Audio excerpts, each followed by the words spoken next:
My name is Kevin Melrose. This is my persuasive speech, and I'm going to be talking about soil erosion in agricultural fields. Healthy, arable soil is required to produce the food that we eat, the fiber we wear, and the fuel that we use. As of 1994, nearly 1/3 of the farmable soil around the world has been lost to soil erosion at a rate that is 10 to 40 times faster than it could be formed naturally. The public needs to be aware of the potentially drastic impacts of soil erosion and degradation and work with farmers to create systems to conserve our land so we can continue to feed a growing global population. Before we discuss how erosion works and what we can do to slow it, let's discuss some soil basics, which I'm sure you're all very excited about. Soil is composed of small pieces of mineral fragments, microorganisms, and bits of decomposing or carbon-based material. These small fragments are also called soil particles, and the way they are attached to one another is referred to as soil structure. Soil particles come together to form what are called aggregates, or less scientifically, clods of dirt. Here are some examples that you guys can pass around. So this is what soil particles look like. As you can tell, they're kind of all separated. Just basically looks like sand that might be blown around. And then here are aggregates where they're kind of naturally formed. So I can give you both of those so you can pass them around. Soil aggregates are organized into layers beneath the ground into what are called soil horizons.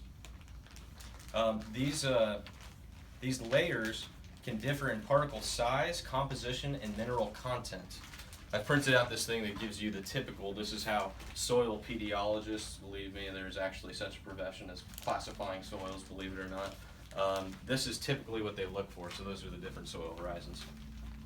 The top layer of soil is known as the A horizon, is what farmers are mostly concerned with and where the majority of crops grow. And there's your illustration of the typical soil horizons. Beneath the A horizon, E and B horizons can become increasingly rocky, salty, both which greatly inhibited plant growth. Now that we're all familiar with some of the basics of soils, let's discuss what soil erosion actually is. Soil erosion is the detachment and translocation of soil particles either by wind or by water. As rain falls and hits bare soil, particles are detached from aggregates and carried downhill and ultimately downstream by the flow of water or even launched into the air, and they can be carried up to thousands of miles, believe it or not. Although this is generally a slow process of soil erosion, factors involving the farmer's management of their land can greatly increase the rate of erosion. In order to plant seeds in the soil, farmers must create what's called a good seed bed. This is done by disking or plowing the soil, leaving it bare and breaking down aggregates to create kind of a fluffy mixture where these seeds can germinate. Although these practices create a really good environment for these seeds to germinate, and they do kill existing weeds in the field, it also creates the perfect storm for soil erosion. Bare soil particles are easily detached and removed from the soil surface and follow the topography out of the field. As topsoil moves out of the field, it makes its way into streams and rivers, polluting and muddying water downstream. Left behind on the field are these lower, less desirable soil horizons that we've seen in that diagram. These remaining soil horizons may have high contents of salts or elements that can actually be toxic to plants, leaving the soil ultimately unfarmable. According to David Pimentel, this rapid loss of soil is so concerning because it can take up to 500 years to create just 1 inch of soil. So as we lose it, we get really concerned, because that 1 inch, if we're losing 1 inch per year, it takes 500 years just to replace that 1 inch.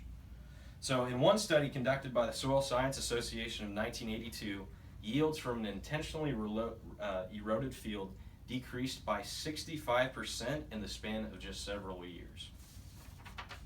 As the global population continues to explode, countries cannot afford to lose farmable land, and yields of existing land must nearly double to keep up with population growth.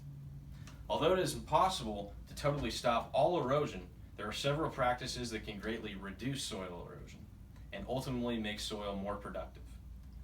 Soil is most vulnerable to erosion when it is heavily tilled or mechanically worked and left without a crop growing on it. In traditional farming, this makes sense. Tilling the soil mechanically removes and buries weeds that are sitting in the field that could later compete with your crop and subsequently reduce your yields. Fields left bare during the winter months after harvest, because why plant another crop that you can't harvest and make money on? Doesn't make sense. But what farmers didn't traditionally realize is by doing this, they were creating an environment for their land that leads to an average of 17 tons of soil lost per hectare per year. Disking the soil breaks down the aggregates that we saw, creates a compacted layer that water, instead of actually infiltrating through, sits and washes off the surface, taking not only the soil but nutrients with it as it goes. Now, there are two systems that we can use to combat soil erosion and also increase crop productivity. This first system is called no-till or strip tillage. Instead of fields being completely plowed before planting and after harvest, residues from the last year's crop, like corn stalks or something similar, are actually left there throughout the winter months, and the new seeds are planted directly into that residue. Now, strip tillage is kind of similar, but instead of disking the whole field, we're only doing portions where we're going to plant those seeds. So we're still leaving the majority of the field untouched and uncultivated. Now, this not only reduces the amount of passes through the field by machinery, but it helps keep existing soil aggregates in place. The second and probably most effective way to limit soil erosion is the planting of what are called cover crops. Cover crops are crops planted during the non-production months that are not intended to be harvested. Although this seems counterintuitive, why would you spend money on seed and fertilizer to plant something that you're not actually going to sell? The reason for doing that is that these plants, as they come up out of the ground during the winter months, it actually slows the velocity of the rainfall and lowers the detachment and the carrying out of particles from the field. But it also does other things. There's tons of biology in the field. We have worms and microorganisms that feed on these crops. And they also help retain nutrients in that top layer, so that when you go back and plant corn or another cash crop, those nutrients are waiting there for these plants. So it's kind of like a double whammy type situation. Now here I've set up a small demonstration that I'm going to show you, and this will show the impact of rainfall on a bare or traditionally farmed cultivated soil and how much erosion can occur, or versus it's actually a piece of lawn grass, but this will simulate what a cover crop looks like. So the first one that we're going to do, and I'll have to thank my father for supplying the piece of grass from his front yard, which he's not too happy about. It's going back, don't worry. This will simulate rainfall. So what I want you guys to look at is the color of the water that's draining out. The darker it is, the more soil is being taken with it. So as we can see, the rainfall is contacting the leaves. The roots are actually holding on to a lot of these soil particles. So even though we see some water starting to filter through, it's mostly clear and dirt-free. So this is what would simulate a cover crop during the wintertime months. This is ultimately what we want to see. Now, on the other hand, this was actually taken from a farm in Yellow County today that was actually disked yesterday. So this is what soil can look like when all of the aggregates are taken care of. It's just individual soil particles. So not only is it really fluffy and can be eroded by wind, this is what happens when water comes onto it. So you can see the color of the water that's draining out. It's taking a whole bunch of soil with it. Now imagine this happening on an acre scale. What can actually result, there's several different types of erosion, but all of this is going to be washed into public waterways, into streams that can really dirty up fields. But you have to realize that, over a year, inches of soil or tons of soil per acre can be lost.